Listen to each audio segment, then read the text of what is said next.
Well, today we want to continue with our theme of culture of the house. We introduced it last week, just thinking about some things that we believe are important for us to have in our house, in this house, as a culture, as a way of being, as what we do.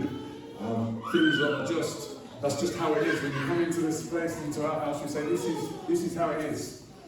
Not something that we have to contrive or push even. And I want to just feature something today. I want to talk to you about presence, the presence, God's presence. Because I believe as a house, God's presence is vital. Let me say something a little controversial here.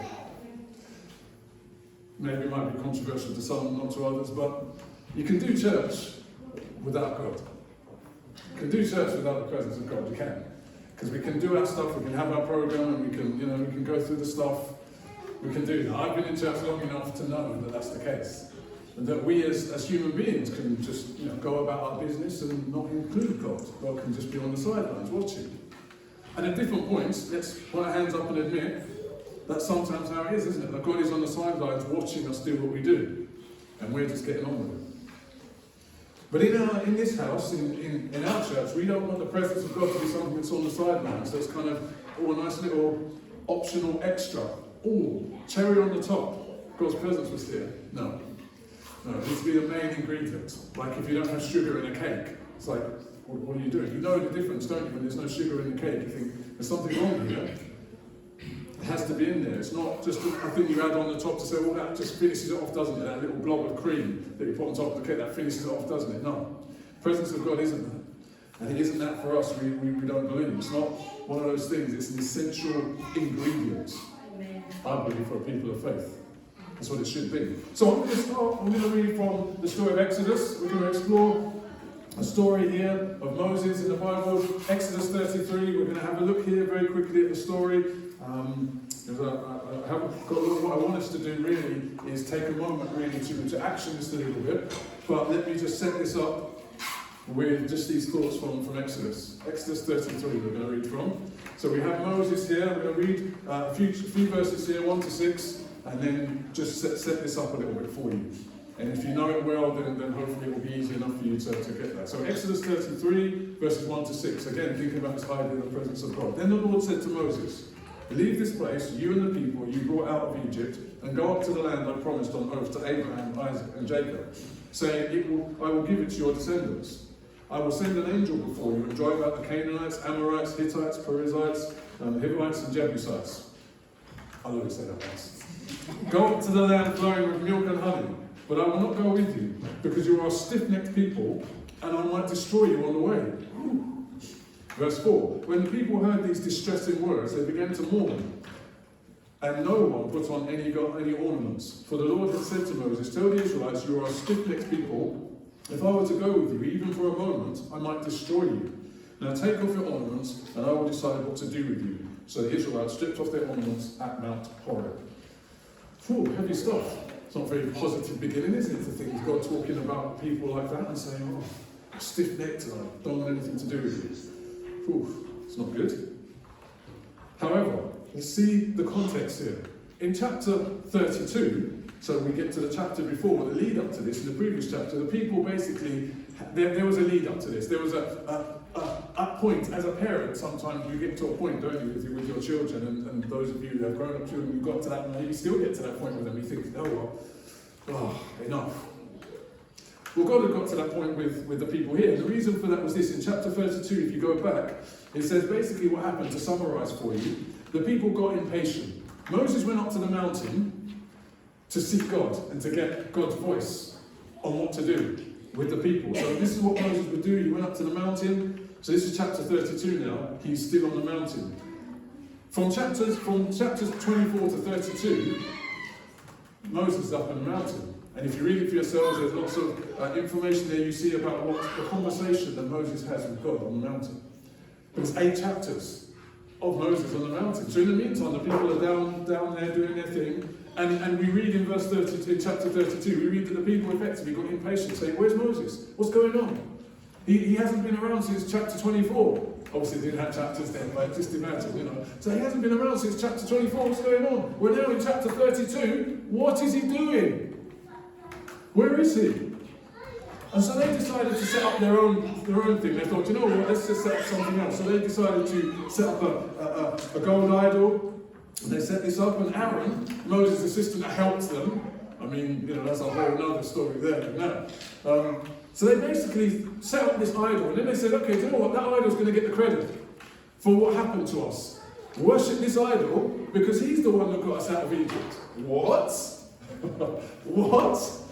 So God had done all of this amazing works to get them to where they got to. And remember, they were in an in-between place. They weren't where they were supposed to be ultimately, but they've come out of where they had been, that place of oppression and slavery. They've come out of that, but they weren't fully in the promised land yet. So they were in that in-between waiting moment. And they grew impatient because Moses was getting instructions up in the mountain. He's having a great time, him and God having a conversation. The people are there just thinking, what's going on? So they go and do this. They set up this false God. I mean, this is blasphemous stuff. This is not good. He received instruction from God, Moses did. And he's doing that, he's there. What's going on, the people are thinking? What's the problem?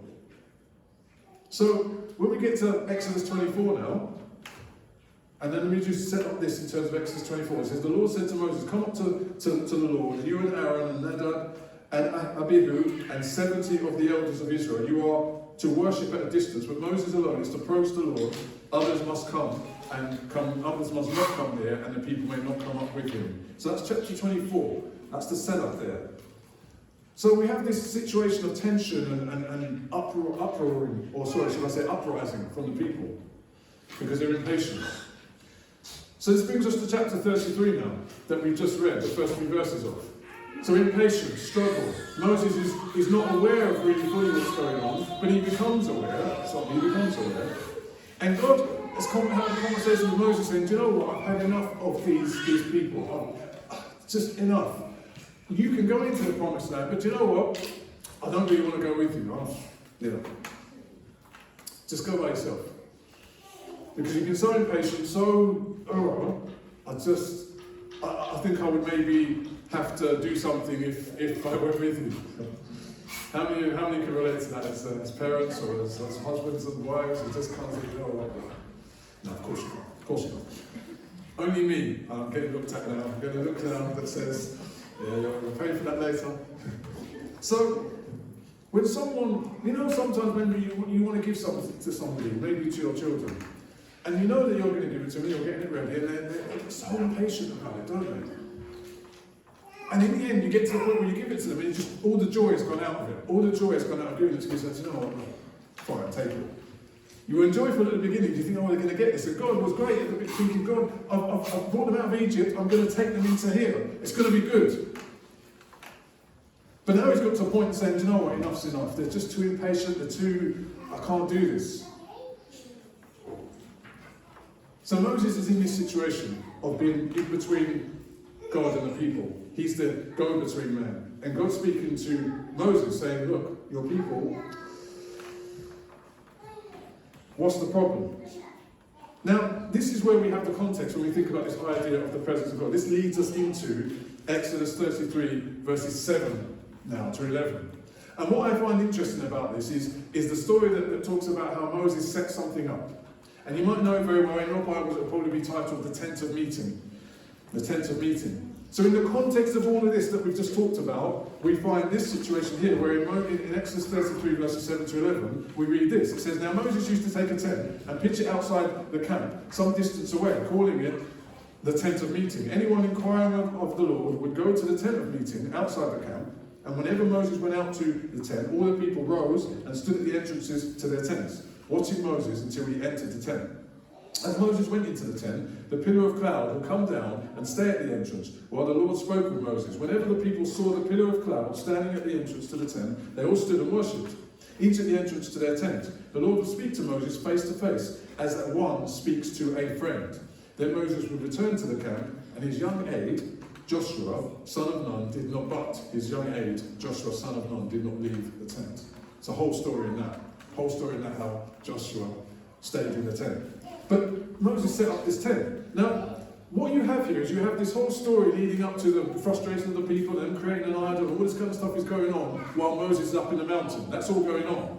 When we get to this bit now with the tent of meeting, it seems a little bit out of context. If you read it really properly, it's not in sequence. Because what's actually happening is, this is being set up like a film. And you know in a film, you might have a certain scene, and then the next scene says, 6 months ago, and it sets up this thing. And this is what you have here with Moses setting up this tent, because this isn't contemporaneous. This isn't, oh, this has just happened.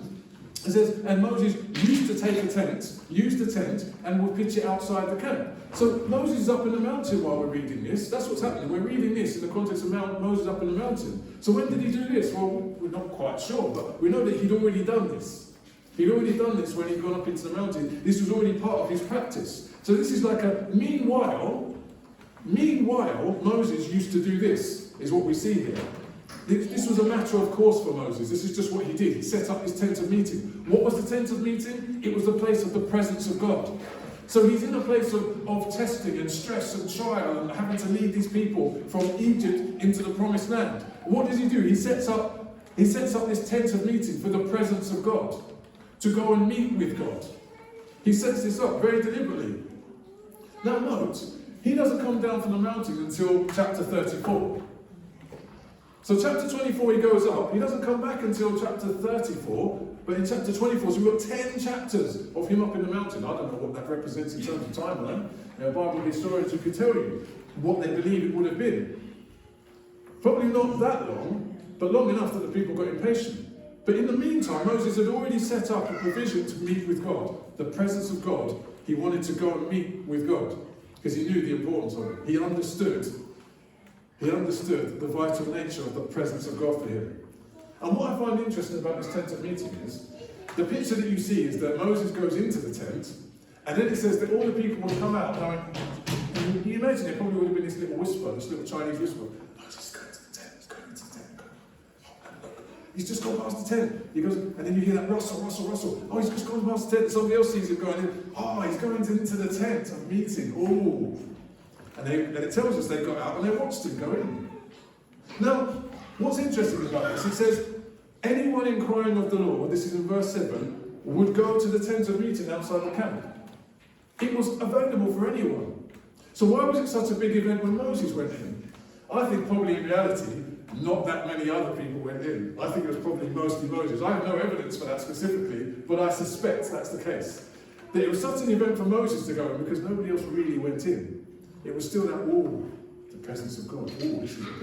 It's a bit special. It's Moses. He's going in. What's going to happen? What's he going to say? What's he going to hear from God on? Moses contrived a place where he could have the presence of God and meet with God. How much do we do that ourselves? How much do we do that ourselves? Is that something that's part of our normal practice? Because this is what I'm talking about. Moses had a heart for the presence of God. He understood in his times that the responsibility he had, what he needed to do was so big, was so huge. He needed to have a moment, he needed to have a place where he could be with God.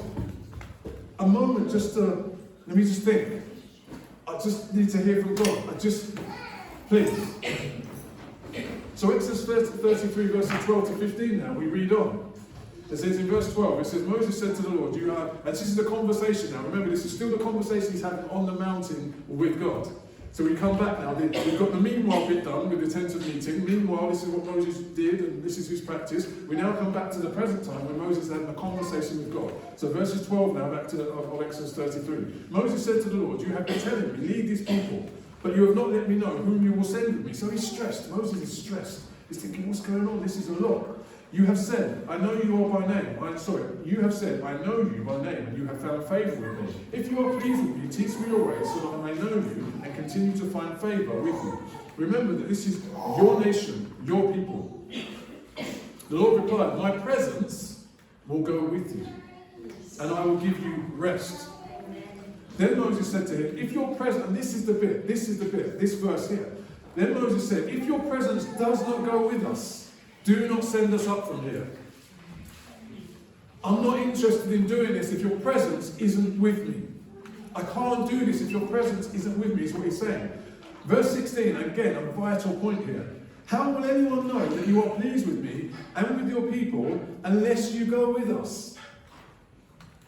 Unless you go with us. What else will distinguish me and your people from all the other people on the earth? Do you get what he's saying here? Do you understand the point here? I said to you something a bit controversial before to say you could do church without God, without the presence of God. You can. What distinguishes us? What will distinguish us to people who don't know God? Is it the form and the ceremony and is it on the chairs looking tidy? Is that what will distinguish us? Is that what people will get when they come in? No. The presence of God, which is that intangible thing that they think, what is that? What is that?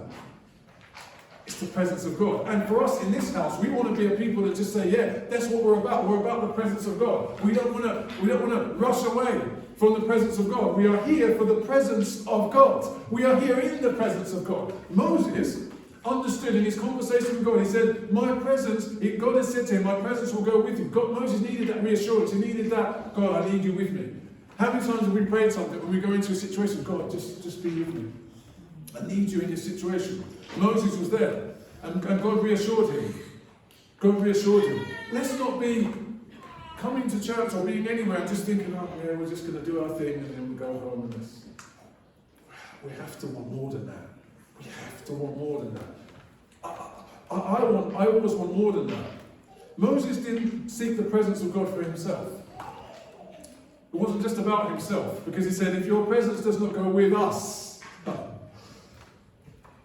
do not send us up from here. So God was pleading with God on behalf of the people to say, your presence needs to be with us, God. And so I speak as a leader here saying, I want the presence of God to be with us. With us. If I enjoy the presence of God all by myself, and that's great for me, but that's not what God's heart is. God's heart is to say, I want as many people, everyone, the whole world, to know my presence. You see, Moses understood that the presence of God was crucial to their success. That in order for them to truly enter the promised land and to fulfill their potential that they had been given, they needed the presence of God with them. God had to go with them.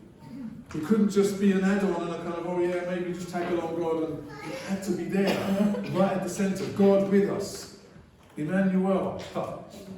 God with us.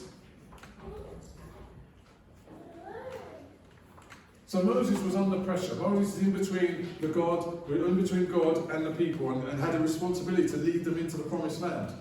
And in that, he understood the need for the presence of God. How much do we understand the need for the presence of God? How much do we look after that in our lives? How much do we look after it for us here? This should just be an absolute given. When we come here to church, is to say, yeah, we're going to be in the presence of God. And that's what we've come for. That's what we've come for.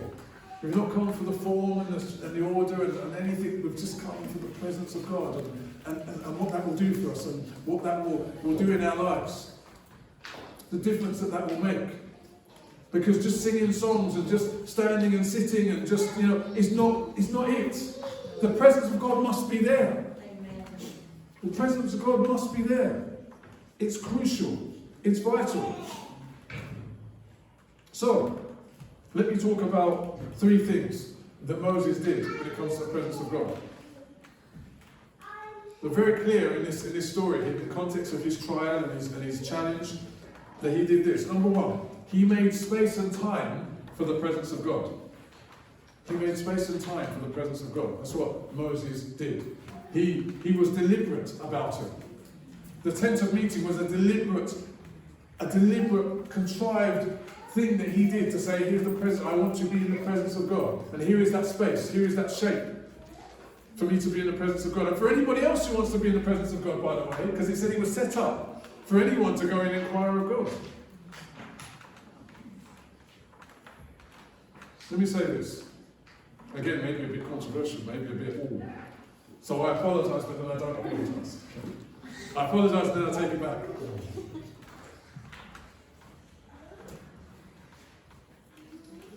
And before I say that, bear with me, my apologies. I suffer from hay fever during this season. So it's, I try to keep it at bay as best I can. But let me say this, I've left you in suspense now, haven't you? Thinking, what's he going to say? Ooh. If Sunday is the only time you get close to the presence of God, then you're not doing this life of faith quite the right way. Silence. I just have to be honest with you, because I say it to myself. If Sunday's the only time that you get near to the presence of God, that the presence of God that is evident, that you sense it, you maybe not quite getting this thing, this life of faith. Because the presence of God is always available.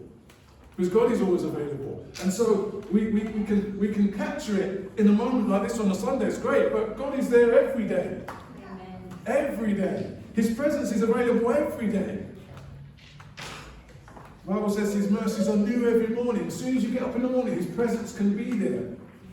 And you can be aware and be in it. Not in this kind of thing of, oh, I know God's with me, I know. No, more purposeful than that. More purposeful. Number two. So number one, He made space and time for the presence of God. Number two, He understood the people's need for the presence of God and He pursued it. He understood the need for not just Him, but for others to know the presence of God. Exodus 33 verse 15. If your presence does not go with us. Let me say this when we talk about the culture of the house. For us, for Becky and I, we understand that we are so, and this is why we want to talk about this so specifically, because we don't want to talk about it just as, oh yeah, of course, God, yeah, God's here, isn't He? No, let's be purposeful, let's be deliberate about understanding that we as a house, as a church, are about the presence of God. That we will always treasure that, we will always pursue that, we will always be about that, the presence of God.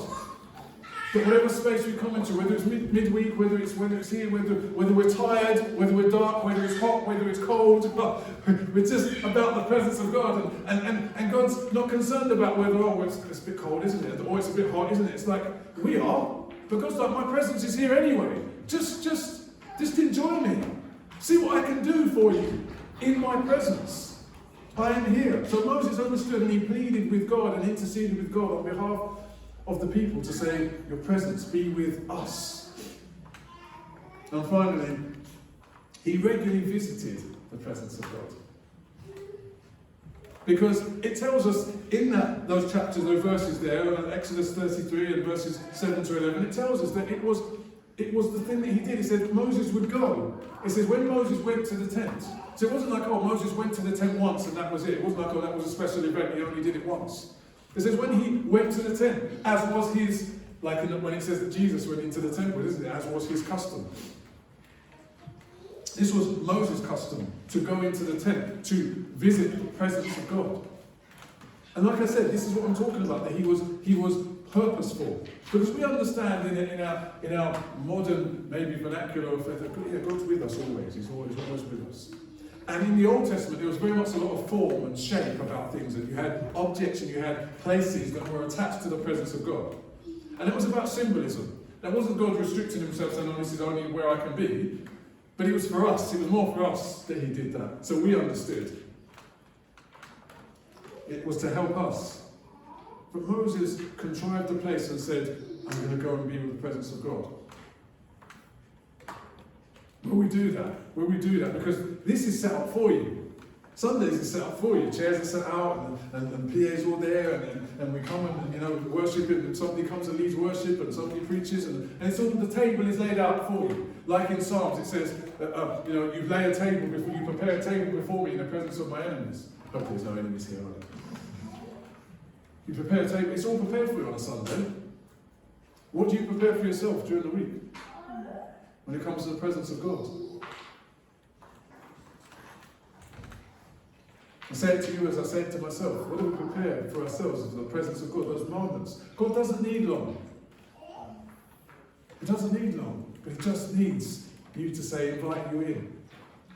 Invite you in. He is the consummate gentleman. Wants to be invited into your life. So we want to be about the presence. And we think about the culture of this house. That when you talk to anybody, when anybody interacts with our church, with our people, that one of the things that comes through is that we're about the presence of God, about just being with God. Real, tangible presence of God. that does what other things can't do, that does what words can't do, that does what form and shape can't do, and routines can't do, that the presence of God breaks through and does the impossible. It breaks things. It frees people. It lifts us. The presence of God does that. Amen. The presence of God. So Moses understood the importance of the presence of God. Do we understand? I believe that as a church, we want to always be about the presence of God. Just making that time and that presence. And that when you come here with, and whenever we gather, we come here with the understanding that the presence of God is going to be with us. We're going to pursue that. We're going to God be in this place. And I'm going to pursue you. I'm going to be aware of your presence. I'm going to seek it out.